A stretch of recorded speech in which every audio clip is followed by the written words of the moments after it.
Good evening, I'm Jeff Koinange, and this is Jeff Koinange live at the Villa Rosa Kempinski. And if it's Wednesday, you know it's all about politics 101. And not for a while have I had a guest on the show who's generated so much chatter, especially on social media. It's incredible. Maybe it's because not many people have a currency named after them. Maybe so.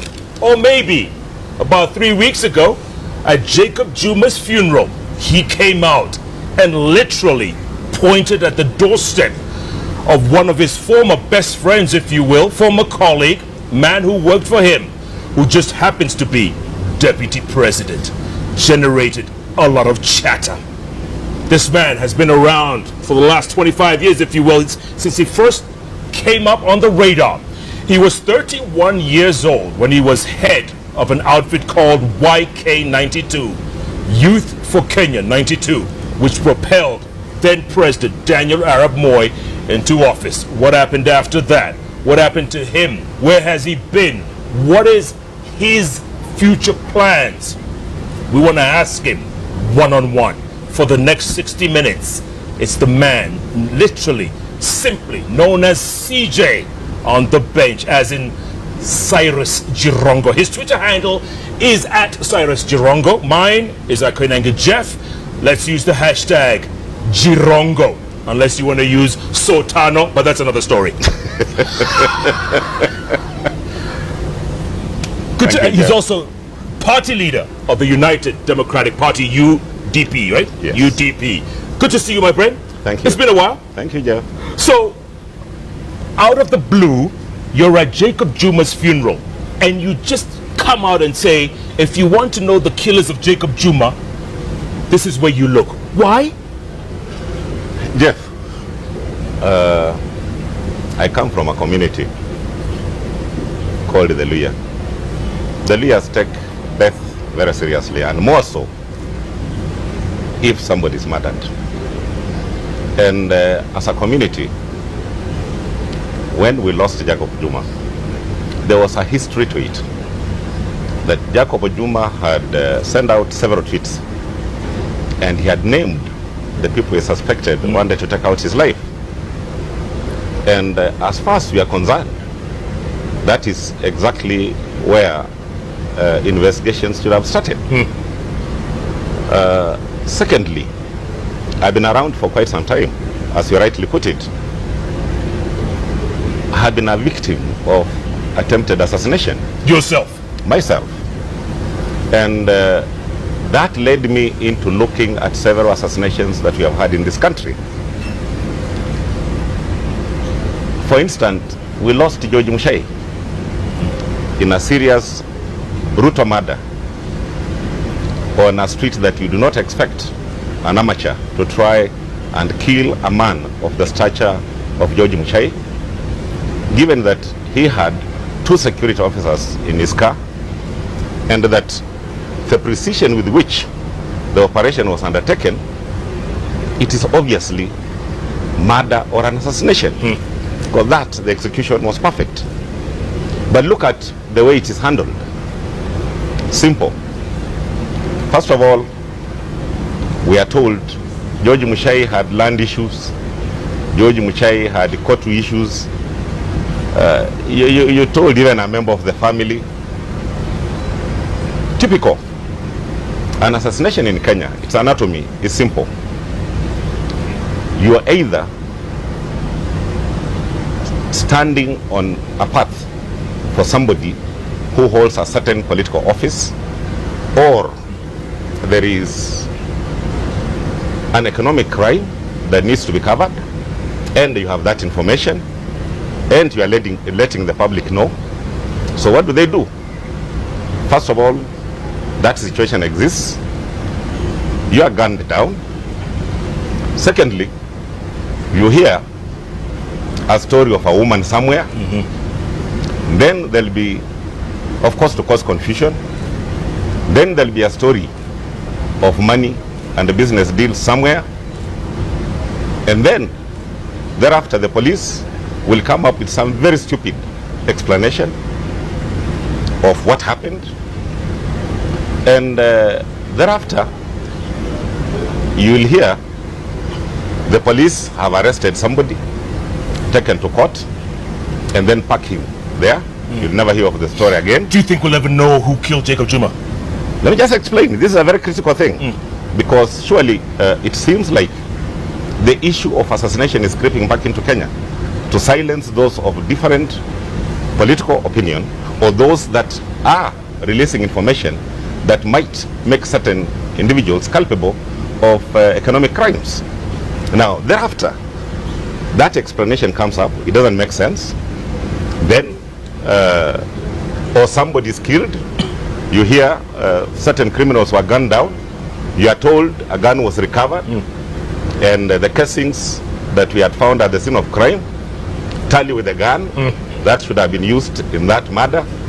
And then somehow the media is manipulated and the people forget about you. Yeah, they just forget. Now, in the case of Jacob Juma had even named on 10th of December 2015 a Tuesday, where he said a meeting had been held and his assassination had been discussed. Jacob Juma happens to be somebody I've known for a very long time. So he couldn't have been lying. So he couldn't have been lying. And he names an individual. Then, sure enough, he dies. Is it true he had slapped that same individual at some point? Is it true there's a scene where he slapped him? You said that. I would not say what didn't happen. It did happen. So they had a history of some bad blood. And a man dying from your community, live alone knowing him. Normally where we come from, the seriousness with which we take such a matter, it meant that I must lodge a claim. So I lodged a claim on behalf of the community for the death of Juma. That's all I was doing. But you lodged a claim on someone who just happened to be at the onset of YK92. He worked for you. He was your Kandayam Kono, KYM. Let me put this straight. One, YK92 was 23 people. William Ruto was not part of them.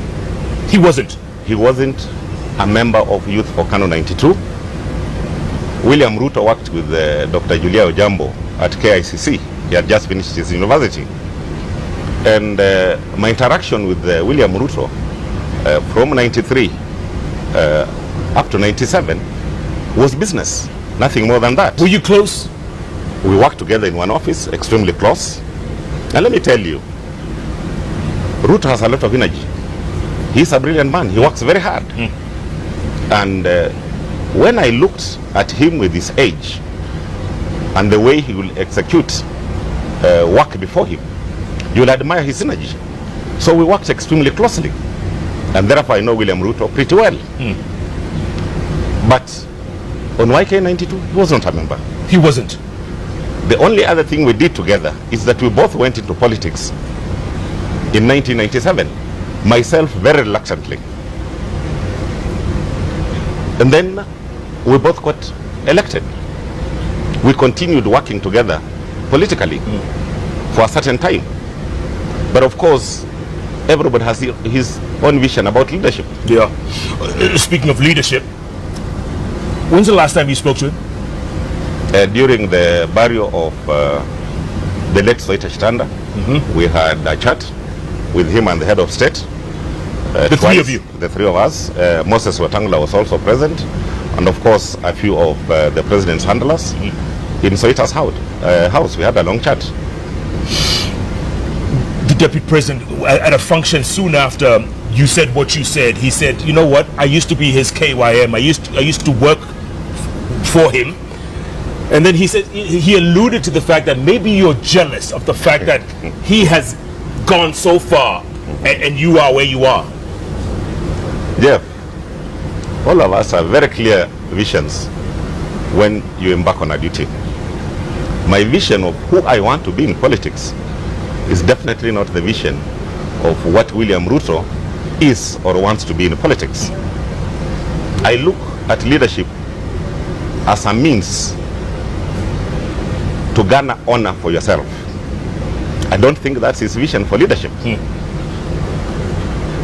the story of jealousy is an imagination that surely one needs to understand my vision on politics to clearly understand I'll never be jealousy of being in politics the Ruto style. So when you see him as deputy president and you, well, you know, you ran one time, but you didn't run the last time, and you know, you're in political oblivion, if you will. You don't feel a little jealous? It's not an issue of office. By the way, my going into politics was very reluctant. In 1992, President Moi, as a thank you, nominated me into parliament and agreed to give me a ministerial position. I turned it down. Why? I was never interested in politics. Why? I was never. My business was to do business. My vision was to do business. You turned down an appointment? Oh yes. Going into politics was an afterthought, and it's in reaction to the pressure some of us were put under after the 1993 election. So if William Ruto, who wants to become president in 2022, would you vote for him then? If the election, if we were in 2022 and you have voted, would you vote for him? I'll vote for myself first. So I vote for him. Would you vote for President Uhuru Kenyatta in the next election, 2017? I have voted for him before. You have? I have voted for him before. And you have? By the way, yeah. Let me give you a little background. In 1992, we made a decision to support Moi, but on very clear terms, that he ran his 10 years. Thereafter, this country will be handed over to our generation. Not surprising, 2002, President Uhuru was my project. We pushed very hard. And I want to tell you, for President Uhuru to get an opportunity to run in 2002 was not an easy task. We literally had to manage the entire situation, including managing or trying to make sure that the plans we had put in place are not overturned by those who were opposite to. And sure enough, we achieved our objective. We had planned in 10 years we'll have a younger president. In 2002, Uhuru Kenyatta ran on a Kanu ticket. Yeah, but he didn't win. The fact that he didn't win doesn't that is far from our vision. That maybe laid the framework or the background for people to look at him as a leader. And let me tell you, our choice of Uhuru then was not an accident. Most of us have felt Uhuru. Uhuru is an extremely social person. I'll give you a small story. During the campaign, we spent a night at my house in Kitale. And we stayed late. He stayed in your house? Yeah, he slept. And we stayed late. In the morning at 6 o'clock, Uhuru Kenyatta was in my boma, milking. Ah, watcha. A fact. Watcha. A fact. Milking cows. Milking cows. Something I've forgotten how to do myself. 6 o'clock. 6 o'clock in the morning, he loaded the milk on the pickup. Ah, come on. I was still asleep. A fact. And therefore, is a highly social person and extremely likable. The only thing, or the only problem I have with President Uhuru, he must stop being a reluctant president and take charge. When we were at the late Soita Standard's funeral, I did ask him to come to Learland and ask for his vote. You asked him? Come and look for your vote. Go through my speech. All we want, take charge. That's it. But as a person, you can feel Uhuru. You can feel he means well. Yeah. As much as he had the privilege of being brought up in the setup that he was brought up. Yes. He beat me in my own home. And if you go the Turkanas are very good with cows. To date, they still talk about it. Tell me something. Why do you think he's so reluctant? Why do you think he's like that? I don't know whether he's under siege, because I know Uhuru to be extremely intelligent. But whether he's under siege or not, I'm not within the circle, so I'm unable to tell. Yeah. But ability, I want to believe Uhuru Kenyatta would have been, or can be, one of the best presidents this country can produce. Tell me something. Can he win Luya land? Because Luya land is so split right now. It is so, let's face it. My friend, Luya land being split is a story. We voted for Matiba as a community. We voted for Kibaki as a community overwhelmingly. We have voted for Raila Odinga twice. overwhelmingly. The story of Learland being split, I actually don't know where it comes from. What about Weta? Weta wants to run for president. Let's face it. When we voted for Kibaki, there were people who wanted to be president. When we voted for Raila last election, I'm one of the people who was considering very seriously to run. And there was a presidential candidate from our community. But that script is changing very fast. And my DVD is also there, by the way. Don't forget my DVD. Let me tell you, that script is changing very quickly. Why? We've actually voted for the previous presidents or presidential candidates, as I have enumerated. But the community is now asking, was it actually worth it? And they're feeling, as a community, we're just as good as any other Kenyan or the next Kenyan. What is wrong with asking for those that we have voted for before to reciprocate? And that is the feeling on the ground at the moment. Therefore, a presidential candidate coming up seriously from the Luhya community, and it can be looked at that he's a serious presidential candidate, the community will vote for him to a man. So they can go for Weta? If he comes up seriously, if Jirongo comes up seriously, if Mudavadi comes up seriously, they'll vote for him to a man. Would Jirongo consider running for president? It's something I'm thinking about very seriously. Consulting across board, leaders from other communities too. Kenya is larger than one community. And in due course, I'll make up my mind. Yeah. Many people have asked me many times, what are you running for? Are you running for presidency? But shortly, I think I'll give an answer. You give an answer? Yes. And it's not because you want to see your face on that note that they name after you. My friend, look at this man. An old, handsome old man. And there was another one. Yes, in your time. Yes.